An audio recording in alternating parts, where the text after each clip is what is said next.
पेश है डरावनी कहानी ग्रेस्टोन मैनर का राज। ग्रेस्टोन मैनर अमेरिका का ऐसा घर जो केवल अपनी 19वीं सदी की विक्टोरियन वास्तुकला की भव्यता के लिए ही नहीं बल्कि अपनी डरावनी कहानियों के लिए भी कुख्यात था। इमारत की भूरी काली पत्थर की दीवारें काई से ढकी थीं और छत की ढलानें टूटी हुई थीं, जैसे कोई बूढ़ा आदमी समय के थपेड़ों से झुक गया हो।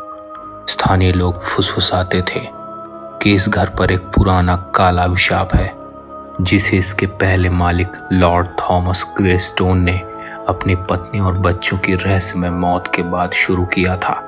कहा जाता है कि लॉर्ड ग्रेस्टोन ने दुख और पागलपन में खुद को यहाँ बंद कर लिया था और घर के हर कोने को अपने गहरे अवसाद से भर दिया था।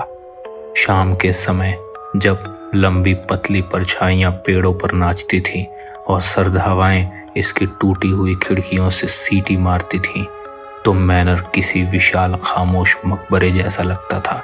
किसी में इतनी हिम्मत नहीं थी कि वह सूर्यास्त के बाद इसकी जर्जर लोहे की बाड़ के पास भी जाए जिसके नुकीले सिरे आसमान की ओर उठे हुए थे। सन 2025 की देर गर्मियों में एक ही वह पैरानॉर्मल इन्वेस्टिगेटर आरव कपूर अपनी टीम के साथ मैनर पहुंचा। आरव भारत से था, लेकिन उसने अमेरिका के सबसे कुख्यात प्रेतवादित स्थानों पर शोध करके अपनी पहचान बनाई थी। उसकी टीम में उसकी पुरानी दोस्त लीना, एक तकनीकी विशेषज्ञ जो इलेक्ट्रॉनिक उपकरणों की माहिर थी, और अनुभवी इतिहासकार डॉक्टर हडसन जो घर के इतिहास पर गहरी पकड़ रखते थे, वो शामिल थे। आरव ने अपने हाथ में पकड़ी टॉर्च की रोशनी में घर के विशाल मुख्य दरवाजे को देखा। दरवाजा जिस पर कभी एक सुंदर नक्काशी रही होगी अब भुरभुरा और क्षत विक्षत था। ये जगह एक अजीब सी शांति लिए हुए है, आरव ने धीमी आवाज में कहा। लीना ने अपनी वैन में रखे उपकरणों की जांच की। ये शांति डरावनी है आरव। मेरे EMF मीटर में अभी से असामान्य रीडिंग आ रहे हैं और हम तो अभी बाहर हैं। डॉक्टर हडसन ने ब्रीफ केस से एक पुरानी चाबी निकाली। ये चाबी मुझे आर्काइव से मिली थी, उम्मीद है यह काम करेगी। चाबी ने बड़ी मुश्किल से लॉक को घुमाया और दरवाजा एक दर्द भरी चीख के साथ खुला। अंदर हवा सदियों पुरानी धूल, सड़न और लोहे की गंध से भरी थी। हॉल के बीचों बीच एक भव्य पर मैला कुचैला झूमर टंगा था जिसकी टूटी हुई क्रिस्टल की मालाएं डर पैदा कर रही थीं। फर्श पर चलते हुए उनके जूते गंदे फटे हुए कालीनों पर धीमी भारी आवाज कर रहे थे। हर कदम पर घर की चुप्पी उन्हें और ज्यादा दबा रही थी। डॉक्टर हडसन ने पहली मंजिल पर स्थित एक विशाल कमरे की ओर इशारा किया जो लाइब्रेरी प्रतीत हो रही थी। रिकॉर्ड के अनुसार लॉर्ड थॉमस ग्रेस्टोन को उनकी पत्नी की मौत के बाद यहीं पर सबसे ज्यादा विक्षिप्त होते देखा गया था। सारी घटनाएं यहीं से शुरू हुई। जैसे ही लीना ने दरवाजे के पास तापमान और अल्ट्रासाउंड रिकॉर्डर सेट किया, कमरे के अंदर का तापमान अचानक कई डिग्री गिर गया। लीना ने हांफते हुए कहा, आरव, यहाँ बहुत तेजी से तापमान गिरा है, लगभग फ्रॉस्ट जैसा महसूस हो रहा है। आरव ने अपने नाइट विजन कैमरे को ऑन किया और लाइब्रेरी के अंदर प्रवेश किया। वहां टूटे हुए किताबों के रैक के सामने उन्हें एक पुराना चमड़े का बक्सा मिला। बक्सा खोलने पर उसके अंदर से लॉर्ड थॉमस ग्रेस्टोन की एक फटी हुई खून के धब्बों वाली डायरी मिली। आरव ने डायरी के पीले पन्नों को सावधानी से पलटा। आखिरी पन्नों पर पहुंचकर उसने पढ़ना शुरू किया। अक्टूबर 17, 1895। आज मेरे जीवन का अंत है। मैंने उन्हें खो दिया। मेरी प्यारी कैथरीन और मेरे बच्चे, सब खत्म। मैं अब अंधेरे का आदी हो चुका हूं। मेरा दुख इस घर में समा गया है। मैं अब अंधेरे का आदी हो चुका हूं।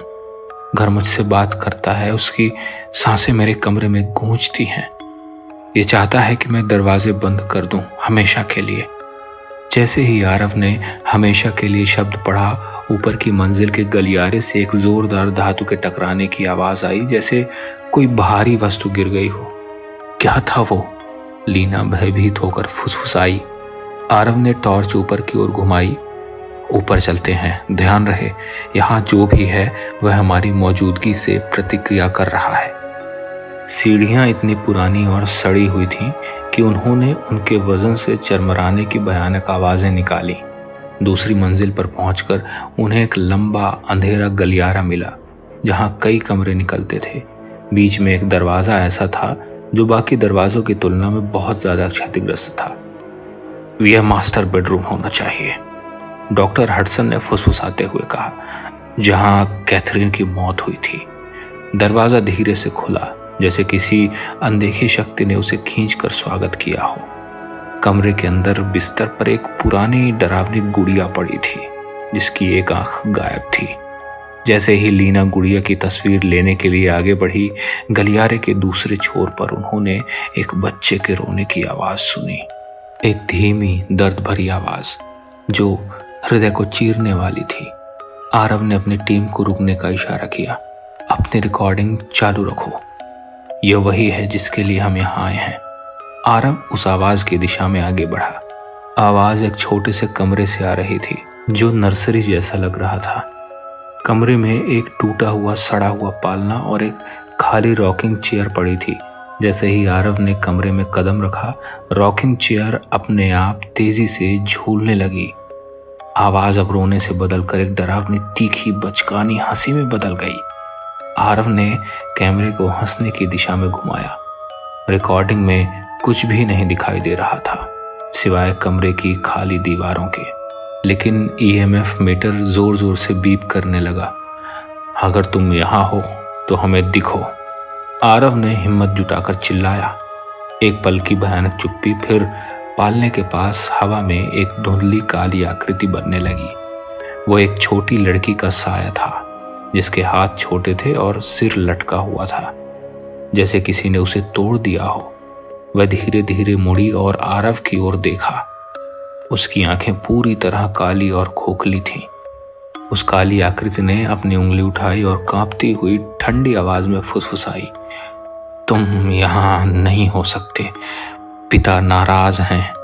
अचानक लीना ने चीख मारी। आरव और डॉक्टर हडसन भागकर वापस आए। लीना जमीन पर बैठी थी, उसकी सांस तेज चल रही थी और वो डर से कांप रही थी। उसने मुझे छुआ, लीना ने लगभग सांस रुकते हुए कहा।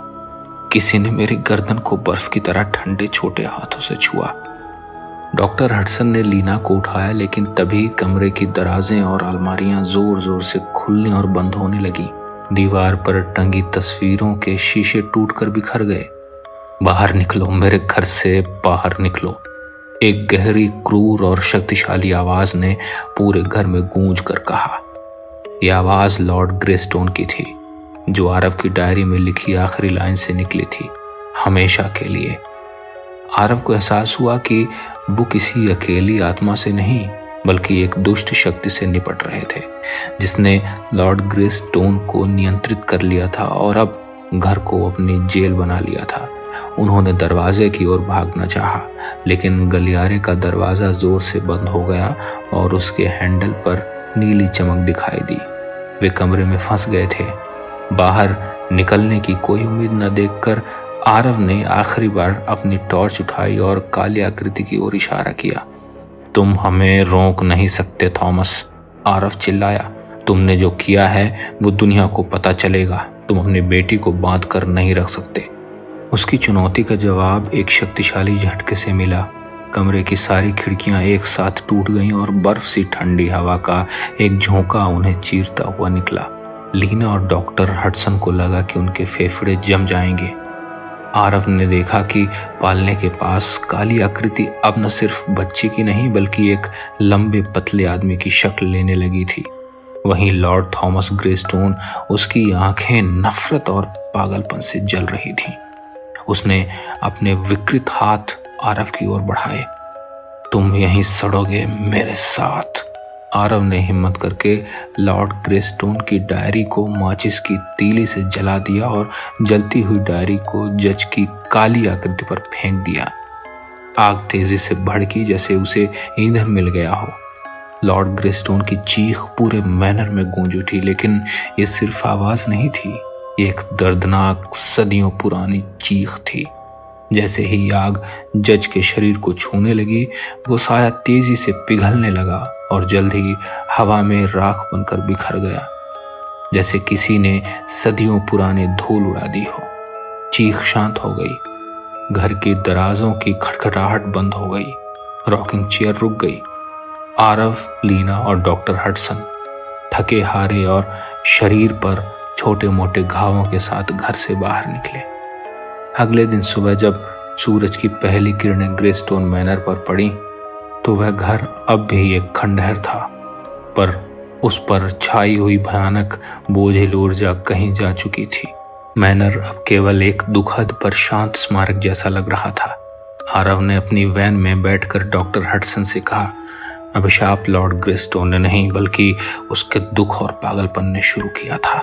डॉक्टर हडसन ने सिर हिलाया। और कुछ अंधेरे तब तक नहीं जाते जब तक उन्हें प्रकाश और सच्चाई से जलाया ना जाए। ग्रेस्टोन मैनर अब अमेरिका की सबसे प्रसिद्ध प्रेतबाधित जगहों की लिस्ट में नहीं था। वहां अब भी टूटी हुई दीवारें, पुरानी धूल और अजीब आवाजें थीं, पर मैनर की सबसे काली रात बीत चुकी थी। आपको ये डरावनी कहानी कैसी लगी कमेंट बॉक्स में हमें जरूर बताइए। चैनल को सब्सक्राइब करके बेल नोटिफिकेशन को ऑन कर लीजिए।